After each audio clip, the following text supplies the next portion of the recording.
bolalar. Joy kelgungacha hammamiz gapirdik, vatan uchun dedik, ota-onamiz uchun, o'zimiz uchun, tarix uchun, O'zbekiston uchun dedik. Hamma narsa gapirib bo'lindi. Bu o'yinda menimcha gapsiz bugun hamma narsaga nuqta qo'yadigan kunimiz. 3-4 yildan beri birgamiz, hammamiz oilamizdan ko'p bir-birimizni ko'rdik yerda.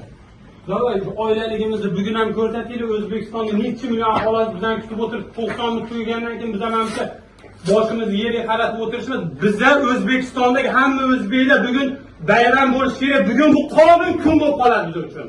Hamma miyasiga sig'dirsin. Bugun bu kun tarixda qoladigan kun biz uchun. Faqat plyuska. Bizda bitta o'yin bor. Qatar bilan o'yin kerak emas bizga. Bugun hal qilamiz hamma narsani. Davay, hamma birga bo'lsak, bular bizdan kuchli emas hech qaysi. Olsin Braziliyadan, Portugaliyadan, boshqa joydan hammasi grajdan olsin. Lekin bugun kim bizga qat'iy nazar oldimizda tursa, Liboyni bugun hal qilishimiz kerak. Davay bolalar, bugun hamma bugun bizlar bilan birga O'zbekiston hamma duo qilib o'tiribdi. Makkadan hamma joydan ota-onalarimiz duo qilib o'tiribdi. Xudo xolasa hamma narsa yaxshi bo'ladi. Ko'chmasdan 100% beraylik o'zimizdan samaddacha, qolgani Allohdan. Davay bolalar. Tarix bilasizlar, bizni bobolarimiz kimlar bo'lgan. Hech qachon esdan chiqarmasin bolalar. Kim bo'lish qat'iy nazar hozir qarshilik. Sizlar o'zbeksizlar bolalar.